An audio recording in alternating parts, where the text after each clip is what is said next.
The only slack about this film is Syukri. Alright. Cubaan suara 1, 2, 3. Assalamualaikum dan juga salam sejahtera. Hai, kembali lagi ke Zah Vlog. So, hari ni kita nak buat sedikit review tentang sebuah filem terbaru di program, iaitu filem Balas Balik. Sebuah filem arahan Feroz Kadir yang banyak menghasilkan filem dan juga drama. Mostly drama lah, okay? Drama dia yang aku pernah baru-baru tengok ni adalah Apabila Dia Tersenyum. Okay, kali ni dia buat filem tentang penyiasatan jenayah. Okay, sebuah filem yang membintangi Syukri Yahya sebagai detektif Zul yang ingin membongkar kejadian ataupun kematian Datuk, siapa nama Datuk ni? Sebagai kematian Roslan, seorang CEO di bawah sebuah syarikat. Dia meninggal dekat dalam office tu, dan dia tengah menyiasatlah siapa pembunuh sebenar. Sebab dalam masa awal-awal tu dia orang ingat Roslan ni mati sebab sakit jantung ke apa kan. Lepas tu turns out detektif Zul dapat detect, okay, dia orang, mungkin ada elemen-elemen jenayah dalam filem ni kan. Ada orang bunuh Roslan ni, okay? So terjadilah dia macam cerita ni lah, whodunit, okay? Sebuah filem yang kita sendiri tertanya-tanya siapakah dalang ataupun pembunuh di dalam filem ni kan. Macam tu lah. Dia cerita Knives Out, Murder at the Orient Express, okay? Banyak daripada US sebenarnya banyak, tapi kat Malaysia ni sangat jarang. Dan paling terbaru pun Sheriff, tapi tu Sheriff bukan whodunit, dia How Catch 'Em lah, macam tu lah. Dia kita dah tahu Sheriff tu, kita dah tahu siapa pembunuh, tapi macam mana dia ditangkap. Tapi yang ni siapakah pembunuh tu dan macam mana dia ditangkap, okay?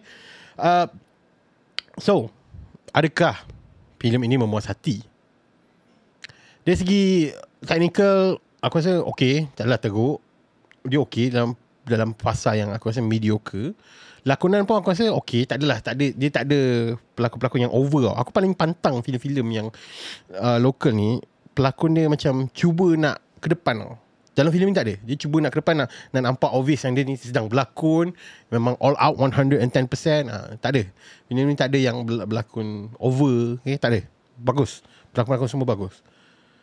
Cuma the only slack about this film is Syukri Yahya. Member baru dapat hype daripada Blood Brothers, tiba-tiba dia ada satu lagi filem keluar, which is Balas Balik ni. Watak detektif Zul ni tak ada something special about him other than makan kacang. Dia, kalau kau tengok cerita-cerita Murder on the Orient Express, Knives Out, Glass Onion semua tu, kau boleh nampak ada satu attitude dan kau kagum dengan cara dia solve this mystery. Tapi dalam filem ni he was underwhelming, that like kau tak ingat apa-apa pun special tentang detektif Zul ni, sehingga kan masa reveal pada penghujung pun bukan dia yang reveal, pembunuh tu yang reveal. So, sayangnya kenapa kau tak buatkan watak detektif Zul ni yang berjaya rungkaikan semua benda ni? Tak, benda tu pelik lah. Bagi aku the ending was weird as fuck. Sedangkan kau dah build up dah benda tu, kau dah letak dah certain things untuk menjadikan benda ni lebih menarik. Tapi tak, siap ada loophole lagi. Aku macam penat aku tengok. Siap ada post credit scene yang membuatkan detektif Zul ni nampak lagi bodoh. Sorry, maaf sangat-sangat.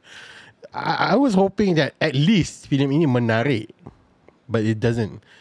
It felt weird dan menampakkan, sebab detektif ni sebenarnya, kau bayangkanlah, dia watak utama, dia Syukri Yahya sebagai detektif Zul, tapi kau tak nampak kehebatan ataupun kebijaksanaan detektif Zul ni. Dia sekadar nampak cool, pakai topi, pegang topi macam tu, makan kacang, tu je. Dari segi mystery solving tu tak ada, dia tak, sayang. Macam Detektif Conan, tapi Detektif Conan ni bodoh, macam tu lah.